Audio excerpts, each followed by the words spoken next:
అంశంపై వాళ్ళ డిఎన్ఏలో మా ఎడిటర్ భరత్తో డిస్కస్ చేద్దాం. భరత్, రాజకీయ విశ్లేషణలు, వ్యక్తిగత వ్యాఖ్యలు చేయడం ఎంతవరకు కరెక్ట్? అసలు ప్రొఫెసర్ నాగేశ్వర్ గారి కామెంట్స్ ఫ్రీడమ్ ఆఫ్ స్పీచ్ కిందకి వస్తాయా? ఏమైనా హద్దులు దాటాయా? ఎలా చూడొచ్చు అసలు ఆ comments? Freedom of speech and expression అంటూ రాజ్యాంగంలో ప్రత్యేకంగా ఏం లేదు. బట్ ఆర్టికల్ 19(1)A ప్రతి పౌరునికి ఉన్నట్టే పత్రికలకి, మీడియాకి, జర్నలిస్టులకి అందరికి కూడా ప్రత్యేకంగా ప్రొవిజన్ అంటూ లేదు. ఆర్టికల్ 19(1)A భావ ప్రకటన స్వేచ్ఛ హక్కు అన్నది ఉంది.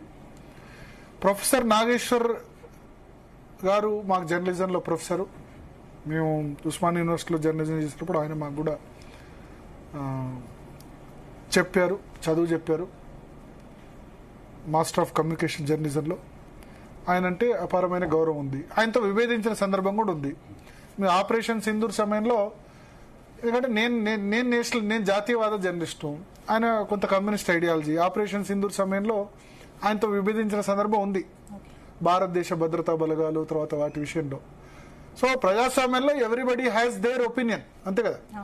నేను ఆయన స్టూడెంట్ అయినంత మాత్రాన ఆయన చెప్పింది ప్రతిదీ ఏకీభవించాలని లేదు, వ్యతిరేకించాలని కూడా లేదు, అంతే కదా. సో ఇప్పుడు ఈ విషయంకి వద్దాం. పవన్ కళ్యాణ్ విషయంలో ఒక జర్నలిస్ట్గా నా అభిప్రాయం ఏంటంటే, ఇప్పుడు అరెస్టు తర్వాత నోటీసులు ఇవి ఎప్పుడు వస్తాయంటే, ఏదైనా బూతులు మాట్లాడితేనో లేదా భావ ప్రకటన స్వేచ్ఛను దుర్వినియోగం చేసి ఒక వ్యక్తికి సంబంధించిన ప్రతిష్టను దెబ్బదారిస్తేనో భావ ప్రకటన స్వేచ్ఛకు భంగం వాటిల్లినట్టు, లేకపోతే వాళ్ళ పరువు నష్టం వాటిల్లినట్టు అదైనట్టు. ఇప్పుడు ఏమన్నారు, ఇది ఒక పొలిటికల్ కామెంటరీ. వాళ్ళిద్దరి మధ్య మీటింగ్లో ఆయన జగన్ అరెస్ట్ చేయమని చెప్పారన్నారు. దాన్ని ఖండించారు జనసేన పార్టీ, అయిపోయింది. దీనికి అరెస్టులు కేసులు పెట్టడాలు ఏందో నాకు అర్థం కావట్లే. ఇట్లా పెడుతూ అరెస్టులు కేసులు పెట్టడాన్ని పడితే ప్రతి ఛానల్, ప్రతి పేపర్లో, ప్రతి మీడియా వాళ్ళని లోపల వేయాల్సిందే. ఇంకా దానికేం లేదు, అంతే కదా. ఇప్పుడు తెలుగుదేశం పార్టీ సపోర్ట్ చేసే మీడియాను అరెస్ట్ చేయాల్సిందే, జగన్ సపోర్ట్ చేసే మీడియా వాళ్ళని కూడా అరెస్ట్ చేయాల్సిందే. ఎందుకంటే చాలా స్పెక్యులేషన్ రాస్తూ ఉంటారు, అంతేనా. రాహుల్ గాంధీ మల్లికార్జున ఖర్గేతో డీకే శివకుమార్, సిద్ధరామయ్య మధ్య ఏం జరిగిందో మనం అనలైజ్ చేశాం. ఆయన సీఎం తీసేస్తారు అని చెప్పి. అట్లయితే నా మీద కూడా కేసు పెట్టి నన్ను కూడా బొక్కలు వేయాలి, అంతేనా. సో ఏముంది నాగేశ్వర్ గారు చెప్పిన దానిలో? సో ఎప్పుడు కేసులు పెట్టాలి, ఎప్పుడు అరెస్ట్ చేయాలి అన్న దానిలో ఒక హద్దు దాటి బూతులు మాట్లాడితేనో, లేకపోతే పలానా వ్యక్తి 500 కోట్ల కరప్షన్ చేశాడు, అవినీతి చేశాడు అని చెప్పి ఆధారాలు లేకుండా వాళ్ళు పరువు నష్టం వాటిల్తోనే, ఇది ఒక పొలిటికల్ స్పెక్యులేషన్. దాన్ని వాళ్ళు మీరు ఉపసంహరించుకుంటే బాగుంటుందన్నా నేను ఉపసంహరించుకున్నారు. ఉపసంహరించుకున్న తర్వాత కూడా ఎందుకు ఇష్యూ చేస్తున్నారో అర్థం కావట్లే. నాగేశ్వర్ గారి కోసం నాగేశ్వర్ గారు ఒక పొలిటికల్ కామెంటరీ చేయరు. ఆయన రోజు మోడీని తిడతారు, మోడీని పొగిడిన సందర్భాలున్నాయి, తిట్టిన సందర్భాలున్నాయి, జగన్ను తిట్టిన సందర్భాలు ఉన్నాయి. కాకపోతే ఇటీవల ఎక్కువ ఆయన విశ్లేషణలు ఎక్కువ తెలుగుదేశం పార్టీ అభిమానులకి నచ్చకపోవచ్చు, బీజేపీ అభిమానులకి నచ్చకపోవచ్చు, తర్వాత ఏమంటారు జనసేన అభిమానులకు నచ్చకపోవచ్చు. బట్ అంత మాత్రాన ఆయన అరెస్ట్ చేస్తామంటే ఏమవుతుంది? సింపతి నాగేశ్వర్ గారికి వస్తుంది కదా, దానివల్ల ఏమన్నా సాధిస్తారా? ఇప్పుడు ఒకటి ఉంది, మొన్న ఏది సాక్షి టీవీలో చర్చలో అమరావతికి సంబంధించి ఒక జర్నలిస్టు ఏమంటారు, అది వేశ్యల రాజధాని అనేదైతే మాట్లాడారో, yes that is fit case. దానిలో యాంకర్ను అరెస్ట్ చేసినా, కొమ్మినేని శ్రీనివాసరావు గారిని అరెస్ట్ చేసినా సుప్రీంకోర్టు తప్పుపట్టింది. యాంకర్తో ఎట్లా సంబంధం, యాంకర్ కాదు అన్న వ్యక్తికి సంబంధించి ఎవరు కూడా సమర్థించట్లేదు, అది తప్పు. వేశ్యల రాజధాని అని ఒక రాజధానిని పట్టుకొని అనడం ముమ్మాటికి 100కి 200% తప్పు. ఆ పదజాలంతో ఎవరు మాట్లాడినా చేయాలి. ఆయన అట్లా మాట్లాడలేదే, ప్రొఫెసర్ నాగేశ్వర్ ఆ విధంగా మాట్లాడలేదే.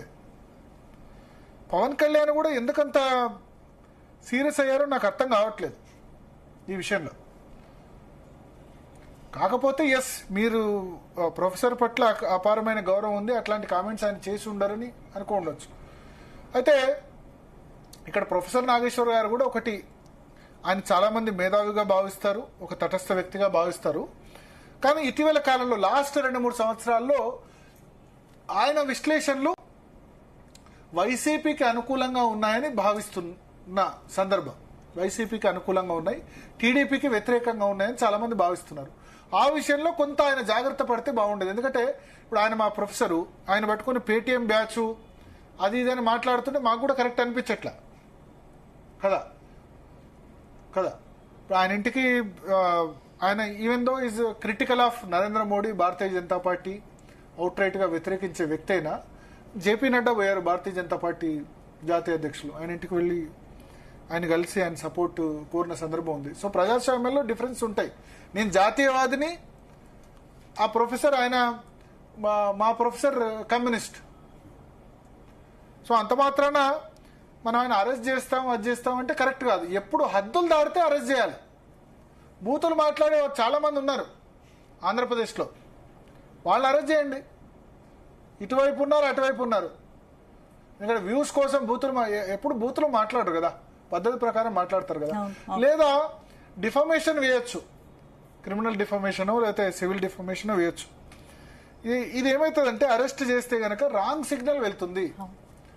అమరావతి విషయంలో ఎవరైతే అన్నారో డెఫినెట్ గా అప్పుడు సాక్షి టీవీకి కానీ లేకపోతే ఆ మాట్లాడిన జర్నలిస్ట్ కానీ చాలా నష్టం జరిగింది. ఆయన ఎవరు తప్పని ఒక 20% కూడా రైట్ అని అనలేదు. ఏమన్నారు గతంలో ఈ ఛానల్స్ లో, ఈ కౌంటర్ ఛానల్స్ లో, అంటే ఎల్లో మీడియా అని ఎవరైతే సంబోధిస్తారో, ఎల్లో మీడియా అని వాళ్ళు అనుకుంటారు, బ్లూ మీడియా అని వీళ్ళు అనుకుంటారు. మీడియా ఎక్కడ కూడా నిష్పాక్షికంగా లేదు, అది ఒప్పుకోవాల్సిన మాట వాస్తవం. గొంగట్లో అన్నం తింటూ మనం ఏమంటారు వెంట్రుకలు ఏరుకోవడం ఎట్లా ఉంటుందో అట్లా ఉంటుంది. వాళ్ళు ఎల్లో మీడియా అంటారు, వీళ్ళు బ్లూ మీడియా అంటారు. దానిలో వాళ్ళు అట్లా అన్నారు వీళ్ళు ఇట్లా అన్నారు అని చెప్పి ఒక తప్పును ఇంకో తప్పుతో చేసే ప్రయత్నం చేస్తారు తప్ప ఇక్కడెక్కడ ఇష్యూ లేదు. సో అందుకని నా ఉద్దేశం ఏంటంటే పవన్ కళ్యాణ్ కొంత ఈ విషయంలో ఆయనకు హట్టు చేసి ఉండొచ్చు. ప్రొఫెసర్ నాగేశ్వర్ గారు కూడా మరి ఏ సోర్స్తో అన్నారో ఏదన్నారో ఓకే, ఆయన విత్డ్రా చేసుకుంటా అని చెప్పారు. చెప్పిన తర్వాత అక్కడితో వివాదాన్ని ముగిస్తే మంచిది. ఇంకా కేసులు అరెస్టులు అంటే ఏమవుతుంది? Ultimately sympathy will go to Nageshwar గారు కదా, అంతే కదా. సో రెండు రాష్ట్రాల్లో కొంత న్యూట్రల్ గా భావిస్తారు, కొంత తటస్థంగా ఉండే వ్యక్తిగా భావిస్తారు. ఐడియాలజీ కమ్యూనిస్ట్ ఐడియాలజీ ఉండొచ్చు, లేదా వైసీపీకి అనుకూలంగా విశ్లేషణలు చేసి ఉండొచ్చు. ఆయన ఇటీవల మావిగన్ విశ్లేషణ చేశారు. మావిగన్ లో జగన్ దుమ్ము దులిపారు కదా రాజధాని విషయంలో. సో ఇక్కడ మనం ఆలోచించాలి, తెలుగుదేశం పార్టీ కానీ లేకపోతే జనసేన కానీ బీజేపీ కానీ ఆయన క్షమాపణ చెప్పారు కాబట్టి ఇక్కడ మీరు కనుక ఒకవేళ అరెస్టులు చేయదలుచుకుంటే దయచేసి బూతులు మాట్లాడే వాళ్ళని, బ్లాక్ మెయిల్ చేసే వాళ్ళని, ఇటువంటి వాళ్ళని అరెస్ట్ చేయండి. ఇట్లాంటి వాళ్ళు చాలా మంది ఉన్నారు, రెండు తెలుగు రాష్ట్రాల్లో చాలా మంది ఉన్నారు. ముందు వాళ్ళ పని పట్టండి, తర్వాత ప్రొఫెసర్ నాగేశ్వర్ గారి దగ్గర రండి అని నా ఒపీనియన్. అంటే రాజకీయ విశ్లేషకులు న్యూట్రల్ గా ఉండాలా, ఓపెన్ పొలిటికల్ స్టాండ్ న్యూట్రల్ గా ఉండాలంటే ఇప్పుడు నేనున్నా